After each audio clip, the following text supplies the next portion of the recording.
All right, Shalom. First and foremost, I'm going to start this video by giving our praises, honor, and glory to Yahweh, Ba'Hashem, Yahweh Shai, Ba'Hashem, Racha, Kodash. Double honors to the apostles and the elders of Great Millstone. And Shalom, first and foremost, to the 144,000, as well as the rest of the elect of the nation of Israel. This is Aratazah from the Great Millstone GMS Atlanta camp. All right, with another quick video. And of course, as always, I just want to bring out a scripture too. Centered around the topic of well, basically it was something that I had saw the other day. All right, now you come across these videos from these the Red Pill Manosphere Jakes. All right, they got the podcast. They talk about different things. And I came across a YouTube short the other day where a guy was talking, and he was talking about how it's always important to focus on the future and not dwell on, things of the past too much. All right. And that's true. And that's what the scriptures say. All right. As you see here, I have on my screen Philippians, the 3rd chapter and the 13th verse. All right. And Lord willing, I'll read in just a second. But it was one thing he said too that made even more sense is he compared it to, like driving a car. He says the reason why the windshield is, if you drive a vehicle, the windshield of the car is big. All right, it's wide. It's so where you can see everything in front of you. All right, you could look down the road and see what's ahead. But he said your rear view mirror is small. He said your rear view mirror is something that you just look at from time to time, and is usually small.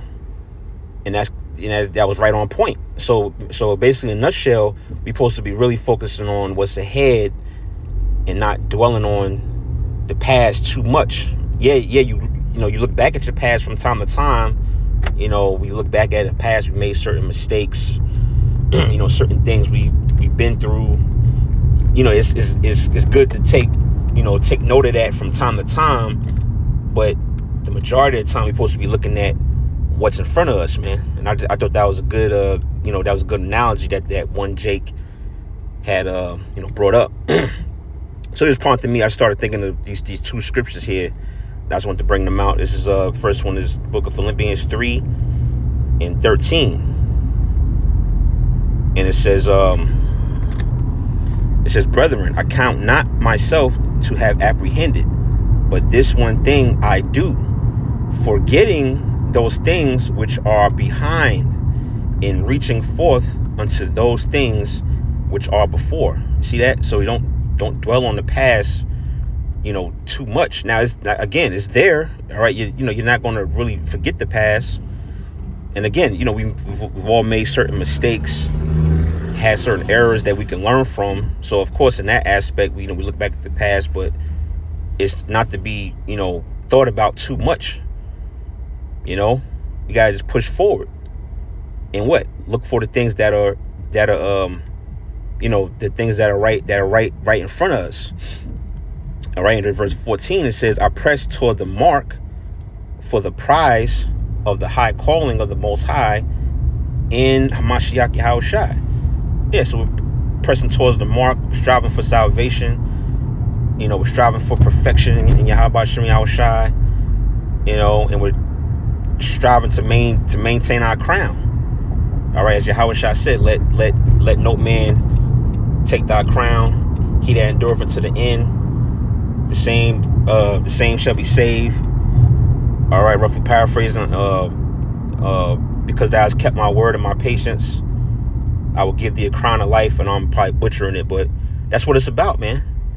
Not hanging on the past too much, past trauma brothers dealt with, or certain history, whatever. Is all about looking at what's ahead of us, man. All right, so I read again. It says, I press toward the mark for the prize of the high calling of the Most High in Hamashiach Yahweh Shai. And that's what it's all about, is obtaining that prize. Okay, which essentially is the kingdom of heaven, man. All right. The next scripture, I believe, is Proverbs chapter 4. Excuse me. And around the last few verses of the chapter. All right, this is Proverbs chapter 4 in verse 25.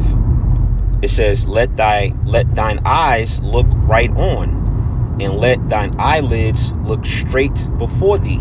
See that? Essentially have a level of tunnel vision. Okay? Looking ahead, man, not looking to the right, not looking to the left, and definitely not looking back.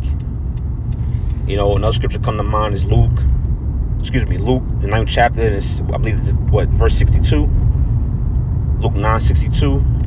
Where the Lord said that for a man that looketh that putteth his hand to the plow, and looketh back is not fit for the kingdom of heaven. You know, we just plowing forward, man, working toward the mark, as we just read in the last precept. So verse 25 again, it says, let thine eyes look right on, and let thine eyelids look straight before thee. It says, ponder the path of thy feet, and let all thy ways be established. Right, all thy ways be established in what? Be established in righteousness, established in this truth. All right, you know, it's making sure we're walking properly. Okay, walking according to the spirit of Yahweh Shem Yahushai. You know, watching our step. And then it says, verse 27, it says, turn not to the right hand nor to the left. It says, remove thy foot from evil. See that? Yeah, so walking that straight and narrow path, man. Okay, what keeps us on that straight and narrow path is essentially being obedient to the Spirit, being obedient to Yahweh Shem Yahushai, and not being swayed by or as the scriptures say, being tossed to and fro by every wind of doctrine. You know, letting these demonic thoughts and different energies try to throw us off our pivot. You know, or again, going back to the point of the video, let not pass. You know, nah, man, we got to continue to press forward.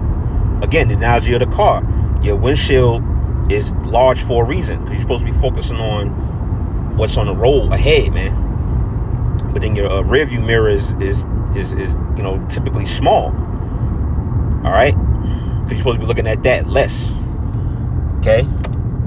So, that's pretty much it. That's pretty much the point, man. I just wanted to bring out those two witnesses, those two precepts on that topic. Again, I wish I can go back and find the video and maybe link it. But hey, man, that quote that Jake had said was on point, man. You know, so yeah, with that, I just wanted to share that. All right, Lord willing, you was edified and informed, giving all praises to Yahweh Shem Yahushai, by Hashem Chakwadash, and Lord willingly to the next lesson or video, I'm gonna say Shalom.